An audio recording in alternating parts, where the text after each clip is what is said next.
السلام علیکم ورحمۃ اللہ وبرکاتہ۔ مردہ اور غسال۔ زبردست عالم محدث اور مشہور طبعی بزرگ حضرت سفیان ثوری رحمۃ اللہ علیہ سے مروی ہے کہ مرنے والا ہر چیز کو جانتا ہے، حتیٰ کہ غسال یعنی غسل دینے والے سے کہتا ہے، تجھے خدا عز و جل کی قسم کہ تو میرے غسل دینے میں میرے ساتھ نرمی کر۔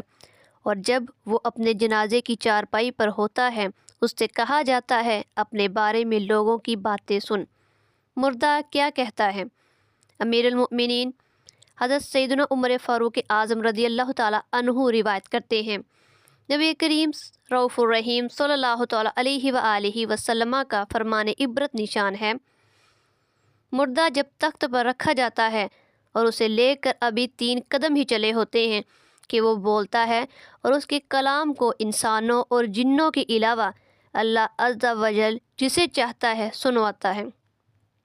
مردہ کہتا ہے، اے میرے بھائیوں اور اے میرا جنازہ اٹھانے والوں، تمہیں دنیا دھوکے میں نہ ڈال دے جیسا کہ مجھے ڈالے رکھا، اور زمانہ تمہارے ساتھ نہ کھیلے جیسا کہ میرے ساتھ کھیلا۔ میں نے جو کچھ کمایا وہ اپنے ورثہ کے لیے چھوڑا۔ اللہ عز و جل قیامت کے دن مجھ سے حساب لے گا اور میری گرفت فرمائے گا، حالانکہ تم لوگ مجھے رخصت کرتے اور مجھے پکارتے یعنی میرے لیے روتے ہو۔ عمر بھر کی بھاگ دوڑ۔ اس وقت کیسی بے کسی ہوگی جب روح جسم سے جدا ہو چکی ہوگی۔ وہ عالم کس قدر بے بسی کا عالم ہوگا جس وقت بیش قیمت کپڑے اتارے جا رہے ہوں گے۔ غسال یعنی غسل دینے والا نہلا رہا ہوگا، لٹھے کا کفن پہنایا جا رہا ہوگا۔ کیسی حسرت کی گھڑی ہوگی جب جنازہ اٹھایا جا رہا ہوگا۔ وہ دنیا جسے سنوارنے کے لیے عمر بھر بھاگ دوڑ کی تھی، جس کی خاطر راتوں کی نیندیں اڑائی تھیں، طرح طرح کے خطرے مول لیے تھے، حاسدین کی رکاوٹیں کھڑی کرنے کے باوجود بھی جان لڑا کر دنیا کا مال کماتے رہے تھے، خوب دولت بڑھاتے رہے تھے، جس مکان کو مضبوط تعمیر کیا تھا، پھر اس کو طرح طرح کے فرنیچر سے راستہ کیا تھا، وہ سبھی کچھ چھوڑ کر رخصت ہونا پڑ رہا ہوگا۔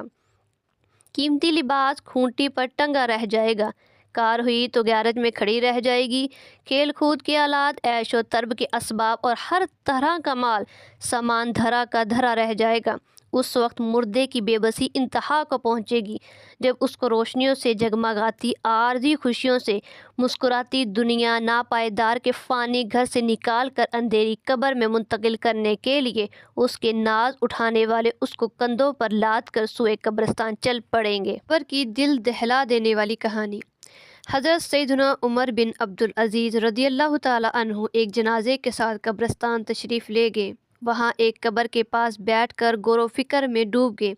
کسی نے عرض کی، یا امیر المؤمنین، آپ رضی اللہ تعالیٰ عنہ یہاں تنہا کیسے تشریف فرمائے ہیں؟ فرمایا، ابھی ایک قبر نے مجھے پکار کر بلایا اور بولی، اے عمر بن عبدالعزیز رضی اللہ تعالیٰ عنہ، مجھ سے کیوں نہیں پوچھتے کہ میں اپنے اندر آنے والوں کے ساتھ کیا برتاؤ کرتی ہوں؟ میں نے اس قبر سے کہا کہ مجھے بتا۔ وہ کہنے لگی، جب کوئی میرے اندر آتا ہے تو میں اس کا کفن پھاڑ کر جسم کے ٹکڑے ٹکڑے کر ڈالتی اور اس کا گوشت کھا جاتی ہوں۔ کہ آپ مجھ سے یہ نہیں پوچھیں گے کہ میں اس کے جوڑوں کے ساتھ کیا کرتی ہوں؟ میں نے کہا، یہ بھی بتا۔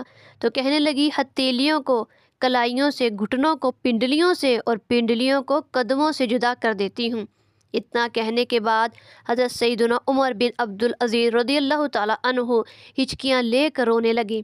جب کچھ افاقہ ہوا تو کچھ عبرت کے الفاظ بولے، جیسے کہ اس دنیا میں ہمیں بہت تھوڑا عرصہ رہنا ہے۔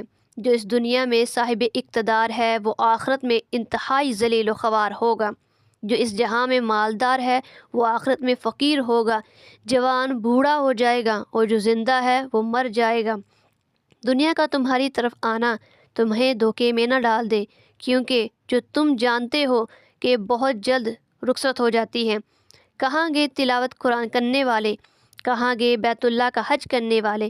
کہاں گئے ماہ رمضان کے روزے رکھنے والے؟ خاک نے ان کے جسموں کا کیا حال کر دیا؟ قبر کے کیڑوں نے ان کے گوشت کا کیا انجام کیا؟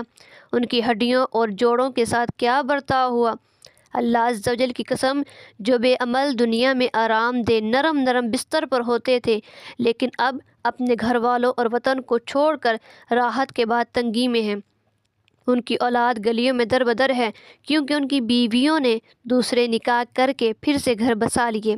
ان کے رشتہ داروں نے ان کے مکانات پر قبضہ کر لیا اور میراث آپس میں بانٹ لی۔ واللہ ان میں بعض تو خوش نصیب ہیں جو کہ قبروں میں مزے لوٹ رہے ہیں، جبکہ بعض ایسے ہیں جو عذاب قبر میں گرفتار ہیں۔ اے نادان، جو آج مرتے وقت کبھی اپنے باپ کی، کبھی اپنے بیٹے کی، تو کبھی سگے بھائی کی آنکھیں بند کر رہا ہے، ان میں سے کسی کو نہلا رہا ہے، کسی کو کفن پہنا رہا ہے، کسی کے جنازے کو کندھے پر اٹھا رہا ہے، تو کسی کو قبر کے تنگ و تاریک گڑھے میں دفنا رہا ہے۔ یاد رکھ، کل یہ سبھی کچھ تیرے ساتھ بھی ہونے والا ہے۔ کاش مجھے علم ہوتا کہ کون سا گال قبر میں پہلے سڑے گا۔ پھر حضرت سیدنا عمر بن عبدالعزیز رضی اللہ تعالیٰ عنہ رونے لگے اور روتے ہوئے بے ہوش ہو گئے اور ایک ہفتے کے بعد اس دنیا سے تشریف لے گئے۔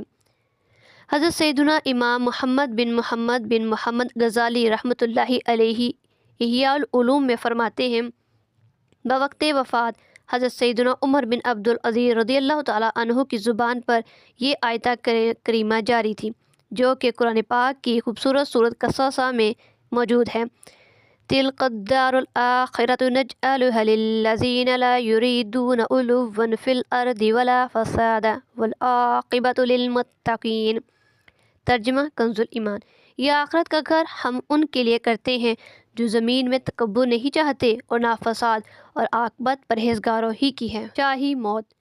حضرت سیدنا عمر بن عبدالعزیز رضی اللہ تعالیٰ عنہ کی یہ رکت انگیز حکایت عقل مندوں کے لیے زبردست تعزیانہ عبرت ہے۔ شاہی موت کا ایک مزید واقعہ سماعت فرمائیے۔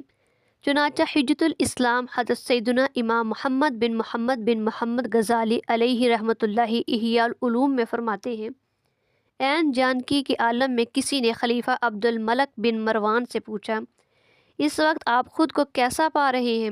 جواب دیا، بالکل ویسا ہی جیسا کہ قرآن مجید کے 7ویں پارے میں سورۃ انعام کی آیت نمبر 94 میں اللہ تعالیٰ عز و جل نے فرمایا ہے، وَلَقَدْ جِئْتُمُونَا فُرَادَىٰ كَمَا خَلَقْنَاكُمْ أَوَّلَ مَرَّةٍ وَتَرَكْتُم مَّا خَوَّلْنَاكُمْ وَرَاءَ ظُهُورِكُمْ۔ ترجمہ کنز ایمان، اور بے شک تم ہمارے پاس اکیلے آئے جیسا ہم نے تمہیں پہلی بار پیدا کیا تھا، اور پیٹھ پیچھے چھوڑ آئے جو مال متاع ہم نے تمہیں دیا تھا، سلطنت کام نہ آئی۔ حضرت سیدنا امام محمد بن محمد غزالی رحمۃ اللہ علیہ احیاء العلوم میں فرماتے ہیں، مشہور عباسی خلیفہ ہارون رشید رحمۃ اللہ علیہ کا جب آخری وقت آیا تو وہ اپنے کفن کو الٹ پلٹ کر بار بار حسرت سے دیکھتے اور پارہ 29 سورۃ حاقہ کی یہ آیت پڑھتے، ما اغنی عنی مالیہ حلق عنی سلطانیہ۔ ترجمہ کنز ایمان، میرے کچھ کام نہ آیا میرا مال، میرا سب زور جاتا رہا۔